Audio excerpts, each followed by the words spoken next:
My husband prepared a drink for me, but the smell was off. As soon as I brought the glass closer, a metallic scent hit my nose, making me nauseous. Instead of drinking it, I discreetly swapped my glass with my sister-in-law, who had always tormented me. 30 minutes later, she clutched the table, her hands shaking uncontrollably. "Don't you want to try the drink I made especially for you, darling?" My husband, Fernando, asked with a strange smile that didn't quite reach his eyes. I was sitting at my sister-in-law Bianca's elegant dining table in her home in the capital, where we gathered every month for a family brunch. The glass in front of me carried a strange, almost metallic smell that turned my stomach. At 29, I never imagined I'd find myself wondering if my own husband was trying to poison me. But after 3 years of marriage and countless accidental food poisonings, I had learned to be cautious, especially when Bianca was involved. She had a way of orchestrating situations that left me sick or humiliated, always with that same innocent smile, just like the one Fernando was wearing now. "How thoughtful of you," I replied, forcing a smile while my mind raced.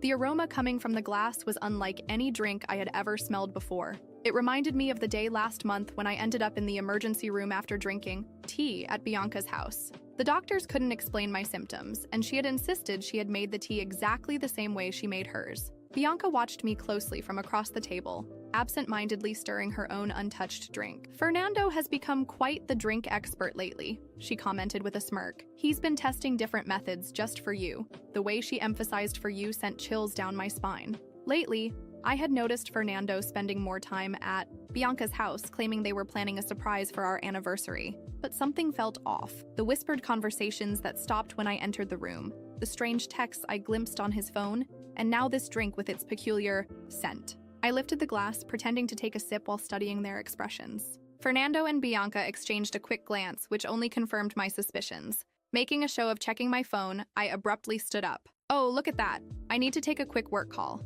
Bianca, would you mind if I use your office?" As I walked past her chair, I pretended to stumble and, in the motion of steadying myself, quickly switched our glasses without anyone noticing. "I'm so sorry," I exclaimed, straightening up. "I'm such a klutz sometimes." Bianca brushed off my apology with a stiff smile. "Just try not to mess anything up in my office." I nodded and rushed out, my heart hammering as I stepped through the doorway. Now all I had to do was wait and observe. From my vantage point, I watched Bianca lift her glass to her lips, and a wave of anxiety tightened my stomach. A part of me wanted to stop her, to warn her, but I needed to know the truth. I had spent too many nights in the emergency room, too many hours curled up in agony, always after sharing meals with them. It hadn't always been this way. When I first met Fernando at a friend's wedding 3 years ago, he was charming and devoted. Bianca had seemed friendly too, welcoming me to family gatherings and even offering to help with our wedding planning. But looking back, I should have seen the warning signs. The way she always managed to spill something on my dress during important events,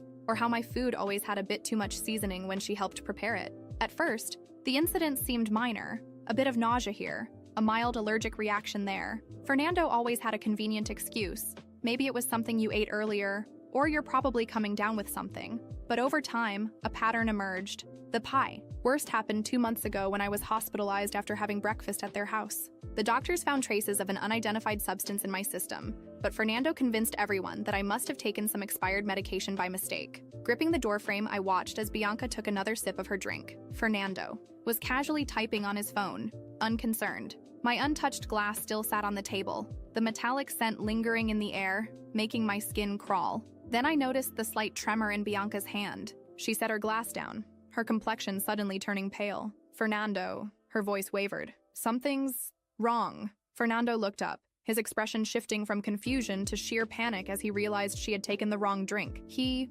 jumped up so fast that his chair clattered to the floor. "Bianca, what's happening?" Her hands were shaking violently now. I don't... She attempted to rise but lost her balance, clutching the edge of the table for support. "Fernando, what did you put in that drink?" I stepped forward from the office, my phone already recording. Fernando was crouched beside Bianca, his face pale as a ghost. That wasn't supposed to be your glass," he muttered. But in the eerie silence of the dining room, his words were loud and clear. Bianca's eyes widened, fear and realization washing over her face. "Call an ambulance," she gasped, her body sliding to the floor. "Please, I can't." I grabbed my phone and dialed emergency services, my hands unexpectedly steady. Despite the chaos unfolding before me, I felt strangely in control. Bianca was now sprawled on the floor, her body convulsing. Fernando knelt beside her, horror written all over his face as it dawned on him that their plan had gone terribly wrong. Emergency services? We need an ambulance at 1542 Central Avenue, I said clearly, ensuring my phone kept recording. My sister-in-law appears to be having a severe reaction to something she drank. She's conscious but experiencing intense tremors. As I spoke to the dispatcher, Bianca's gaze locked onto mine. The usual cold calculation in her eyes had been replaced by raw panic. "Clarissa," she gasped. "You switched them. You knew." "Ma'am, help is on the way," the dispatcher assured me. "Please stay on the line." Fernando was becoming more frantic by the second. "Bianca, what's happening? This wasn't supposed to—" "Shut up, Fernando." Bianca snapped through clenched teeth, fury momentarily overshadowing her pain. "This is all your fault. You said she'd only get sick enough to miss the board meeting next week. You swore it couldn't be traced." My blood ran cold. The board meeting, where I was supposed to present my proposal for a major client. The same client Bianca had been trying to secure for months at her competing firm. Everything clicked into place. "The tea last month," I murmured, my voice surprisingly even. "And the breakfast 2 months ago. Those weren't accidents, were they?" Bianca's face twisted in pain. "The tea was supposed to keep you home the day of the Johnson contract presentation, but you showed up anyway." She gritted her teeth, clutching her stomach. "Fernando said we just needed to discredit you, make clients think you were unreliable." The sound of approaching sirens filled the air. Fernando staggered back, his expression desperate. "No, Bianca, stop talking. You don't know what you're saying." "I do now." The sound of ambulance sirens grew louder, mixing with Fernando's panicked whispers and Bianca's groans of pain. I kept my phone recording, my heart pounding, but my mind was surprisingly calm. For the first time in years, I had control over the situation. They were caught, exposed, with no time to craft lies or manipulate the narrative. Fernando knelt beside Bianca, gripping her shoulders as she struggled to stay conscious. His eyes were wide, his breathing unsteady, but he didn't seem truly concerned about her condition. He was terrified of something else. What would happen next? "Bianca, hold on. The ambulance is almost here," he whispered, but the way his gaze flickered toward me said it all. He knew I had heard everything. He knew I knew. The paramedics rushed in, their uniforms a sharp contrast against Bianca's pristine home. They asked quick questions, checked her vitals, and wasted no time strapping her onto a stretcher. Bianca was pale as a ghost, her body trembling uncontrollably. "Are you coming with her?" one of the paramedics asked Fernando. "Yes!" He jumped up, clearly rattled, and followed them toward the door. But before they could leave, my voice cut through the air. "I'm going too." Fernando turned to face me, his expression a mix of shock and desperation. "That's not necessary, Clarissa. She's my sister-in-law, and I want to make sure she gets the proper care." I folded my arms, unyielding. He knew he couldn't argue. He knew that if he tried to stop me, it would make things worse. So he swallowed hard and followed the paramedics out the door. At the hospital, the wait was long. I sat in the waiting area outside the emergency room, watching the doctors move around while Fernando paced nervously, biting his nails. He wouldn't look at me. The tension between us was suffocating, but I remained silent, just waiting. When a doctor finally emerged from Bianca's room, Fernando practically jumped from his seat. "Is she okay?" he asked, voice shaky. The doctor frowned, flipping through his clipboard. "She's stable for now, but we need to know exactly what was in that drink. We ran some preliminary tests and found traces of an unidentified substance in her system." Fernando hesitated. I don't know. Maybe it was an allergic reaction?" A dry, humorless laugh escaped me, making him finally meet my gaze. "An allergic reaction, Fernando? Really?" The doctor looked between us, clearly suspicious. "The police have already been informed. Since there's a possibility of poisoning, we'll need to file a report and wait for further test results." The word police made Fernando turn even paler. He tried to act normal, but I saw his jaw clench. I said nothing. I just kept my eyes locked on him. He knew the game had changed. It wasn't long before an officer arrived. He started asking routine questions, jotting things down in his notepad. When it was my turn to speak, I took a deep breath. I was at Bianca's house when Fernando made me a drink. It smelled off, so I didn't drink it. Bianca unknowingly took mine instead. Minutes later, she started having violent tremors. The officer raised an eyebrow. "Do you believe there was malicious intent?" I turned to Fernando, staring him down. "I have proof." I pulled out my phone, opened the recording, and hit play. Bianca's voice filled the air. "This is all your fault. You said she'd only get sick enough to miss the board meeting next week. You swore it couldn't be traced." The officer's expression shifted, and Fernando's eyes widened in sheer panic. That's not what it sounds like." Bianca was delirious. She didn't know what she was saying. "She sounded pretty clear to me," I said coldly. "We'll need to take this in for further investigation." the officer said. "Mr. Fernando, you'll need to come with us for questioning." Fernando tried to defend himself, stammering excuses, but the officers weren't interested. They led him away as he glanced back at me, his face full of desperation. Later, I was informed that Bianca was still under observation, but the toxicology report indicated that she had been exposed to something harmful more than once. Interesting, I thought. If Fernando had been poisoning me over time, was it possible he had been doing the same to her? The next few days were a whirlwind of statements, evidence gathering, and revelations. The case quickly became a scandal, especially when investigators uncovered that Fernando and Bianca were involved in corporate fraud. They had manipulated contracts, embezzled funds, and used my declining health to sabotage my career, making me seem unreliable to our clients. In the end, Fernando was charged with attempted poisoning and fraud.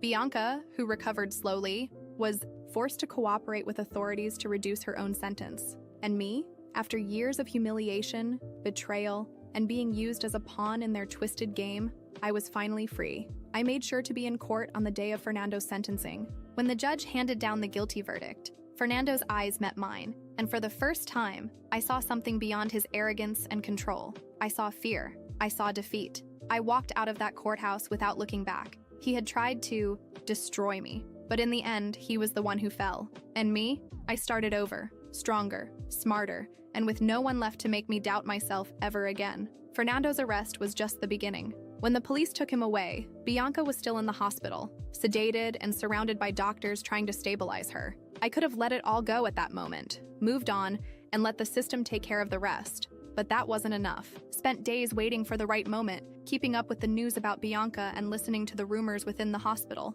I learned that she was recovering, that the doctors had managed to neutralize the effects of the substance in her body. She was alive but shaken, and soon she would be well enough to face what was coming for her. When she was finally transferred to the psychiatric ward for a mental evaluation before her trial, I knew it was the perfect opportunity. I found the perfect moment on Bianca's third day of hospitalization. She was under observation, with no access to regular visitors aside from lawyers and doctors, but there was always a way around those barriers. I didn't need to enter her room, nor did I need to be present when it happened. I just needed to make sure the message was delivered. I spotted a young nurse new to the hospital, someone who had no idea who I was. With a friendly smile, I handed him a sealed bottle of water. "Hey, could you do me a favor?" I asked in a casual tone. "My sister-in-law is in room 2113. I heard she hasn't been drinking enough water. Could you take this to her?" The young man hesitated for a second, but the rush of hospital life didn't give him time to question it. He took the bottle without much thought and nodded. "Sure, of course." I watched from a distance as he walked down the hallway and entered her room. I waited a few minutes, and when he came back out, I knew she had received it. Now, all I had to do was wait. Half an hour later, I walked into the hospital as if I were simply stopping by to check in with the doctors about Fernando, a supposed victim of the situation, at least in the eyes of the media. I strolled down the hallway toward room 213 and knocked on the door. Bianca's weak voice came from inside. "Come in." I slowly opened the door and stepped inside. Bianca was sitting on the bed, her skin pale, her eyes tired, yet there was still a faint trace of arrogance in her, though it had significantly dimmed. The empty water bottle rested on the bedside table beside her. She stared at me, suspicious, trying to figure out why I was there. "Hi, Bianca," I murmured, stepping closer. She didn't reply. Her eyes simply scanned me, searching for any sign of threat. I lowered my gaze to the bottle and then looked back at her, leaning in slightly. "I hope you liked the water. I personally made sure you got it." The shock was instant. Her body tensed, her hands trembling slightly.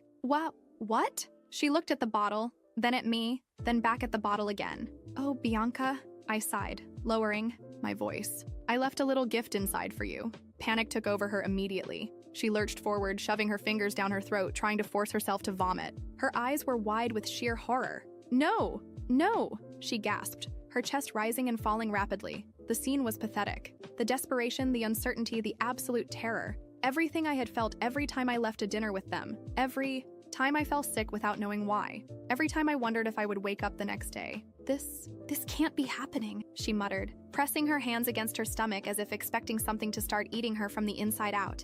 I stood there, watching, savoring every second. Then, when I felt she was about to completely lose control, I gave her a small smile and stood up. "Well, it was nice seeing you, Bianca. Enjoy the little gift." I turned and walked out of the room without another word. Only when I was outside the hospital, feeling the fresh air against my skin, did I finally allow myself to laugh. She would never know. She would never be sure. But the truth, there was absolutely nothing in the water.